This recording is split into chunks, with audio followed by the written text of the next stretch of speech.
नमस्कार दोस्तों, मैं डॉक्टर अनिल लुंडोरिया आज आपको सफ़ेद मोतिया यानी कैटरेक्ट के बारे में बताने जा रहा हूँ।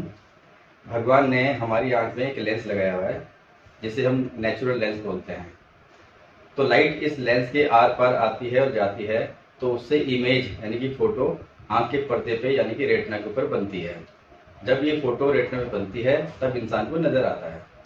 लेकिन जब ये नेचुरल लेंस किसी वजह से, उम्र के ज़्यादा होने से या चोट लगने से या किसी और वजह से ये क्लाउडी हो जाता है, इसकी पारदर्शिता खत्म हो जाती है, तब इस सिचुएशन को हम कहते हैं कि सफ़ेद मोतिया हो गया यानी कि कैटरेक्ट हो गया है। प्रमुख लक्षण है कि धीरे धीरे रोशनी का कम होना, इंसान की रोशनी धीरे धीरे घटती जाती है यानी कि धुंधलापन बढ़ता जाता है। ये सबसे पहला और प्रमुख कारण है। नंबर 2, जब कोई इंसान जिसको मोतिया है अगर वो रात को गाड़ी चला रहा है तो सामने से जो हेडलाइट से रोशनी आती है उस समय आंखें बिल्कुल चुंधिया जाती हैं और दिखाई देना बंद हो जाता है। नंबर 3, कि जब कोई इंसान जिसको मोतिया है अगर वो तेज रोशनी यानी धूप की रोशनी में जाता है, सनलाइट में जाता है, तो उस समय भी उसकी आंखें एकदम चुंधिया जाती हैं यानी कि कुछ ब्लैक हो जाता है, आंखों में एक अंधेरा छा जाता है। ये भी कैटरेक्ट की वजह से होता है। कुछ पेशेंट में चश्मे का नंबर बहुत तेजी से बढ़ता है। जैसे अब आज नंबर लिया, 1-1.5 महीने बाद फिर नंबर बढ़ जाएगा, फिर नया नंबर ले लिया, फिर 1-1.5 महीने बाद फिर नंबर बढ़ जाएगा। तो बार बार चश्मे का नंबर बढ़ना भी सफेद मोतिया का एक लक्षण है। सबसे इम्पोर्टेंट बात यह है कि सफेद मोतिया का ट्रीटमेंट दवाइयों से संभव नहीं है। कोई भी आई ड्रॉप, कोई भी दवाई सफेद मोतिया काट नहीं सकती। इसका एक ही तरीका है, ऑपरेशन कराना। सफ़ेद मोतिया का ऑपरेशन पहले टाँके वाली पद्धति से हुआ जाता था, यानी कि लगभग 20 साल पहले की बात करें अगर, तो पहले चीरा फाड़ी करके मोतिया निकाल के लेंस लगा के टाँके लगाए जाते थे। लेकिन अब ये तरीका बिल्कुल बदल गया है। आजकल हम लेजर से ऑपरेशन करते हैं। लेजर का मतलब हुआ कि इसमें कोई चीरा फाड़ी नहीं है, इसमें कोई टाँके नहीं है, यानी कि बहुत ही छोटे छेद से पूरा बड़ा मोतिया हम निकाल लेते हैं। उसके बाद हम उसमें लेंस इम्प्लांट कर देते हैं, और क्योंकि वो छेद बहुत छोटा है तो उसमें कोई टाँके वगैरह लगाने की जरूरत नहीं होती है। सबसे इम्पोर्टेंट बात यह है कि हमें ऑपरेशन के बाद आँख को इन्फेक्शन से बचाना है। उसके लिए आँख को टच नहीं करना, मतलब आँख को ना कपड़ा लगाओ, ना हाथ लगाओ, ना पानी लगाओ। ये मेन सबसे इम्पोर्टेंट प्रिकॉशन है। जिस दिन ऑपरेशन होता है उस दिन हम एडवाइस करते हैं कि सॉफ्ट डाइट लेनी है, यानी कि हल्का खाना खाना है, बहुत हैवी नहीं खाना है। लेकिन नेक्स्ट डे से आप बिल्कुल नॉर्मल डाइट ले सकते हैं और लेना भी चाहिए। अगर कुछ लोग क्या करते हैं कि बहुत दिनों तक बिल्कुल ही उबला हुआ खाना खिलाते हैं, उससे शरीर में कमजोरी आ जाती है, तो ऐसा बिल्कुल ना करें। पहले दिन हल्का खाना और नेक्स्ट डे से बिल्कुल नॉर्मल खाना, मतलब जो बाकी फैमिली मेम्बर्स खाते हैं वही खाना पेशेंट को भी खिलाएं। ऑपरेशन के 5 दिन के बाद आप सर पे साबुन शैम्पू लगा सकते हैं, लेकिन पानी डालते समय जब सर पे पानी डालेंगे तो आंखें उस समय बंद रखनी है। ये बहुत ज़रूरी है, क्योंकि अगर पानी आंख में चला गया तो इन्फेक्शन होने का चांस रहता है।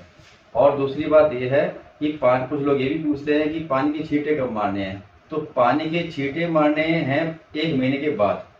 ऑपरेशन के 1 महीने बाद आप पानी की छींटे मारेंगे, उसके पहले नहीं मारेंगे, ताकि इन्फेक्शन वगैरह ना हो जाए। 3 से 4 दिन के बाद आप टीवी देख सकते हैं, किचन में जा सकते हैं, न्यूज़पेपर पढ़ सकते हैं। न्यूज़पेपर पढ़ने के लिए अपना पुराना चश्मा इस्तेमाल कर सकते हैं, क्योंकि नया चश्मा देने में 21 दिन का टाइम लगता है।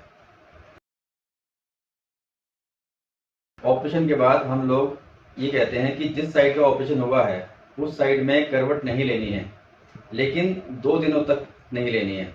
2 दिन के बाद आप किसी भी साइड में सो सकते हैं, कोई प्रॉब्लम नहीं है। लेकिन मैंने देखा है कि अक्सर हमारे पेशेंट 15-15 दिन तक उस तरफ करवट लेते ही नहीं हैं, और इसकी वजह से उनको बड़ी परेशानी होती है। तो इस बात का ध्यान रखें कि सिर्फ 2 दिनों तक आपको जिस साइड का ऑपरेशन हुआ है उस साइड करवट नहीं लेनी है। तीसरे दिन से आप नॉर्मल करवट ले सकते हैं। लेजर के ऑपरेशन में लाइट ऑन करके रहना है, कोई उससे नुकसान नहीं है। कुछ लोग ये सोचते हैं कि रोशनी से आंखों पे फर्क पड़ेगा, तो उसका नेगेटिव इफेक्ट होगा। पर ऐसा बिल्कुल नहीं है, आप नॉर्मल लाइट जलाइए और अंधेरे में रहने की कोई ज़रूरत नहीं है। तो ये डिपेंड करता है कि आपका काम किस तरह का है।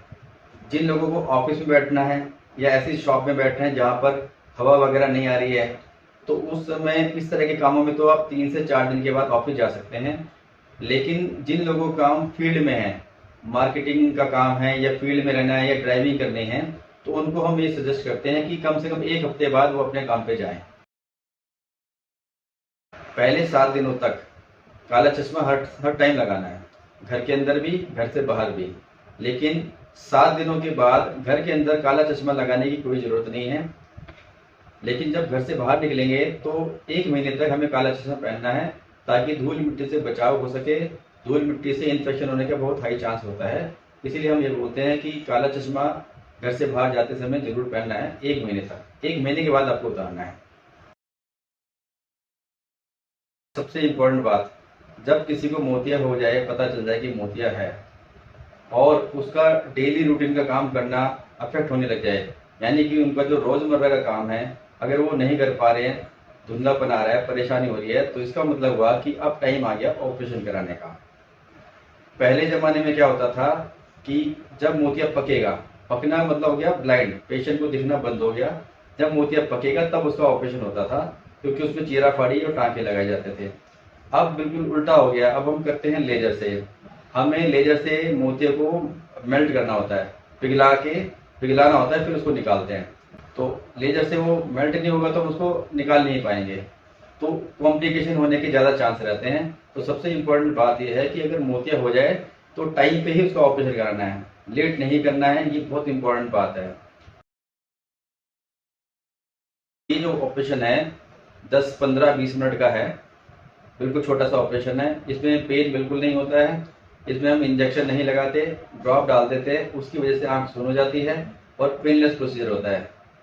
दूसरी बात, इसमें कोई भर्ती की जरूरत नहीं होती है। 1 से 1.5-2 घंटे में पेशेंट फ्री हो जाता है, हॉस्पिटल से अपने घर चला जाता है। तो कुछ लोगों को ये भी डर लगता है कि भर्ती होना पड़ेगा, कितने दिन रहना पड़ेगा, ऐसा इसमें कुछ नहीं है। सिंपल प्रोसीजर है और पेनलेस प्रोसीजर है, कोई दर्द वगैरह इसमें नहीं होता है। तो इससे इस ऑपरेशन से डरने की कोई ज़रूरत नहीं है। मैं आशा करता हूँ कि आज के इस वीडियो से आपके मन में सफ़ेद मोतिया को लेकर जो भ्रम थे वो दूर हो गए होंगे। लेकिन फिर भी अगर कोई क्वेश्चन, कोई सवाल आपके मन में हो तो आप कमेंट सेक्शन में जाके पूछ सकते हैं और मैं पूरी कोशिश करूंगा कि उसका जवाब जल्द से जल्द दूं। तब तक के लिए नमस्कार।